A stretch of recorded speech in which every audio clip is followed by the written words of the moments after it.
Ունկնդիր լինելով Գարեգին առաջինին։ Գարեգին առաջինի է, խոսքն այսօր էլ կենսական է և արդիական։ Արդիականը թերևս պայմանավորված երկու գործոններով։ Նախ նրա իմաստության և հեռատեսության շնորհիվ, և ապա այս տևական ժամանակահատվածում մեր ներքին արատները չնկատելու և չսրբագրելու հետևանքով։ Ունկնդիր լինենք Գարեգին առաջինին։ Մեկ բան ես կուզեմ ձեզի հետ այսօրվա ձեր հացին և աղին հետ բաժնել. ոչ գովենք և ոչ էլ պարսավենք, այլ կառուցենք։ Այս անձը, այս կազմակերպությունը, այս հաստատությունը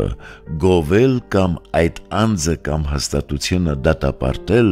ասոնք բավարար չեն ինձ համար, այլ ինչպես կրնանք աշխատել միասնաբար, երկրորդական հարցերեն վեր բարձրանալ, հանրայինը ընդհանրականը տեսնել, հայրենիքը տեսնել, պետք է բոլորս միասին դրական ձևով մտածենք, ժխտականին ժխտականը ասենք, բայց հոն կանք չառնենք, ժխտականը դրականին վերածելու մասին մտածենք։ Եթե պիտի տկարանա մեր հայրենիքը, ուրիշներին մեկս մյուսին մեղադրելով ինչ երած կլինենք։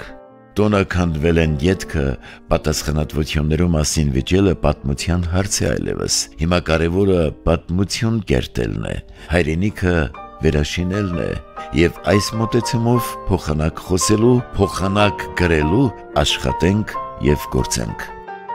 Ես մեծ հույսով, անկեղծ սպասումով կուզեմ, որ այլևս հայրենասիրություն բառը նոր անուն մը առնե, հայրենաշինություն։ Հայրենասիրությունը զգացումի հարց է, հայրենաշինությունը կյանքի գործի հարց է։ Եվ նույնիսկ Հիսուսն ինչ ասավ. եթե ինձ էլ չեք հավատում, գործերին հավատացեք։ Գործն է փորձաքարը ճշմարտության, ապրումներու հարազատության, վավերականության և անկեղծության։ Եթե մենք քրիստոնյա ազգ ենք բառին իրավ և ամբողջական իմաստով, և ոչ թե սոսկ պատմական տվյալներով և ձևական, անվանական եղանակով, եթե հավատարիմ ենք մեր ազգի 1700-ամյա պատմության ոգին և ուղիին, մեր հայրերու սուրբ ավանդության, եթե նայիլ գիտենք դեպի հայոց ապագան, ուրիշ ճանապարհ չկա մեզի համար, բայց միայն սիրո ճանապարհը, Քրիստոսի ճանապարհը, որուն մեջ են եթե քալենք, իրարմով զորացած կլանք և զորացուցած կլանք մեր ազգը։ Մեկ կողմ շպրտենք նեղմիտ, մասնակի, կողմնակցական, խմբակցային նկատումները և շահերը, և սիրո կապով մեր սրտերը և ձեռքերը իրար միացուցած, քայլենք ճշմարտորեն որպես մեկ ազգ։ Տարբեր կրնանք ըլլալ իրար մե, բայց ոչ հակադիր իրարու, տարակարծիք կրնանք ըլլալ, բայց ոչ թշնամանող իրարու, ամեն տեսակի ու չափի պարակտում ուրախության քրքիջ է մեր բոլոր թշնամիներուն և տրտմության դառն կսկից մեր նահատակներուն։ Ընդհանրական շահերի գերադասման, երկրորդական և մասնավոր և ժամանակավոր շահերի ստորադասման իմաստության մեջ է կայանում ազգի հզորության գաղտնիքը։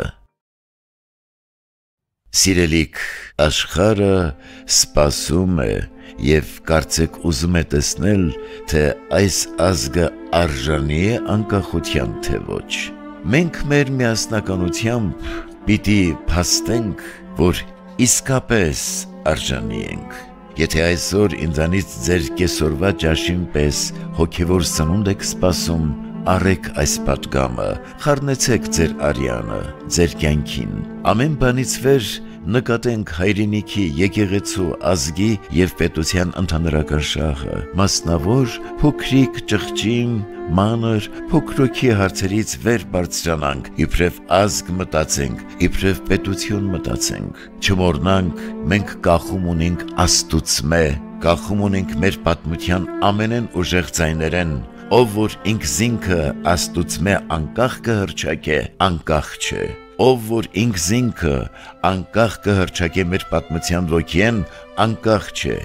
գերին է ինքն իրեն, իր փառասիրություններուն, իր կմահաճույքներուն եւ այլ կարգի անհատապաշտական զգացումներուն։ Անկախ ենք անոնց մե, որոնք կուզեն մեզ իրենց մե կախյալ անել, ըսի, բայց մենք կապված ենք Աստուծո եւ կապված ենք մեր հայրենիքին եւ եկեղեցին, անոնց մե կախում ունենք եւ պատիվ ունենք կախում ունեցածը լալու այդ գիտակցության համար։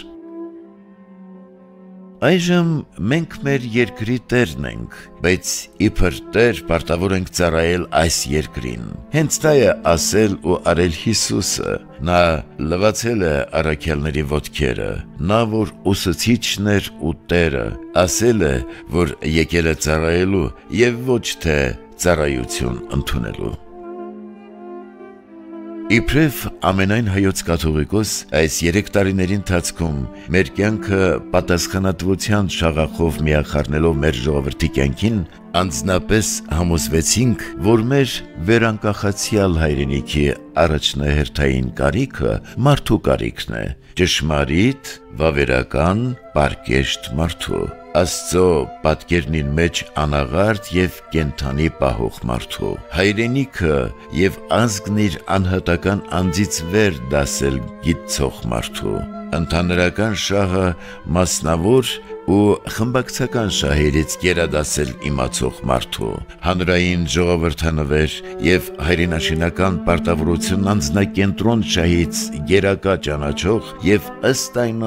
արժեցնող մարդու, ով ուզես լինի նա, հոգևորական կամ պետական, կամ հասարակական սպասավոր եւ կամ պարզ քաղաքացի։